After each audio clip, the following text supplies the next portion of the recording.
A Noisy Day by Mr. Noisy.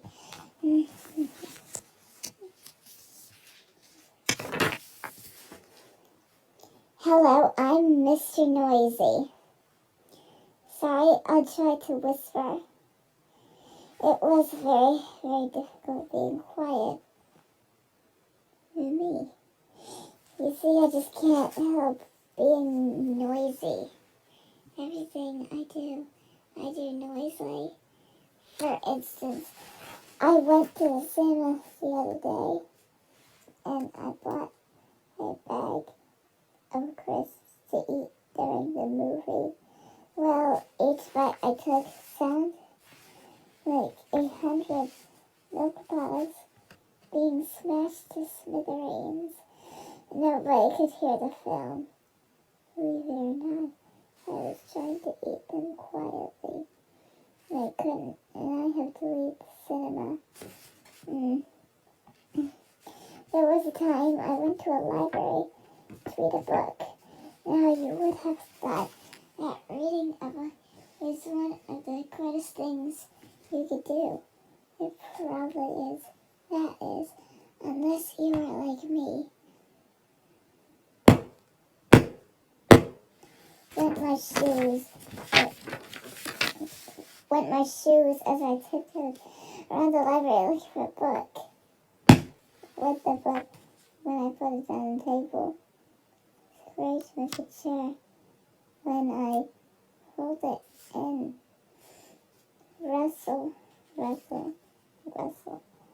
the pages as I turned them. It was no good. I couldn't read a book quietly. I had to leave the library as well. As you could see, it is not easy being me. Most of the time, people think I'm a terrible nuisance, and there was one whole day I'm really glad I'm as noisy as I am.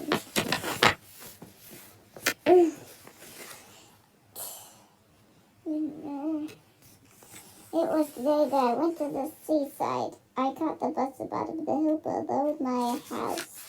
One ticket for the railway station, please, I said in what I thought was a quiet voice, but the bus driver knew I was bus. And on the way station, we got stuck in a dreadful traffic jam. While we were waiting, a fire engine came up behind us.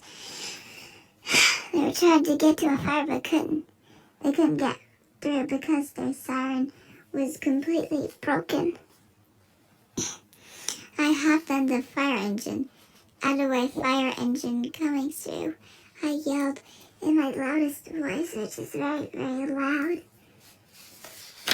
Instantly, all the cars on Wobbletown's High Street moved out of the way. Oh, thank you very much, said the fire chief as they rushed out to put out the fire. The station was in chaos when I reached it. There were people running around in every direction, shouting and bumping into each other. The station's loudspeakers did not work, and nobody knows which train was leaving from which platform.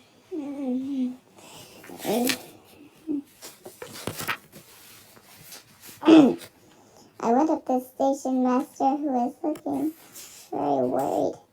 I may be able to help, I said. I stood on an upturned box. The Seaside Express will be leaving from platform 1. And the Teleton train will be leaving from platform 2. And the Nonsense Land train was waiting at platform 3. I shouted at the top of my voice. All the passengers happily made their way to the trails and the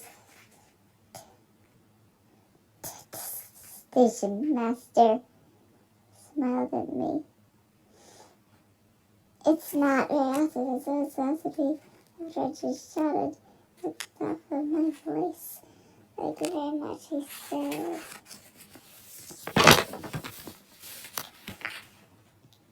We soon arrived, only to find Seaton shrouded in a fog.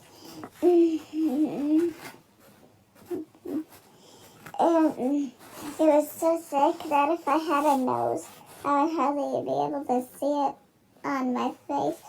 And I certainly couldn't see the nose on anybody else's face. I went to the Seaview Hotel. There was nobody at the front desk. I rang the bell. The manager rushed out of his office, looking very shaken. I'd like a room for the week, please, I said in my very quietest whisper. Sorry, I can't hear you, said the manager. The sound of the bell is still ringing in my ears. I'd like a room, please, I said in a louder. The manager nearly fell over backwards. He heard me that time.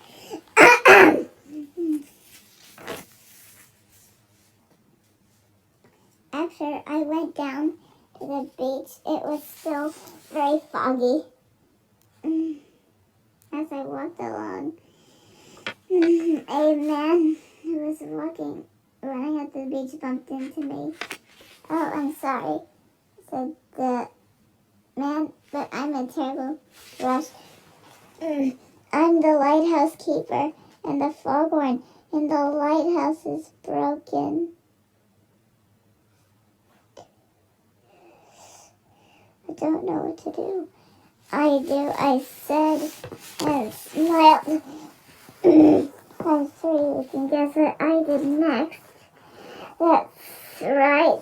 I climbed to the top of the lighthouse and shouted, beware of the rocks, all night long. The rest of my stay at the seaside was much quieter.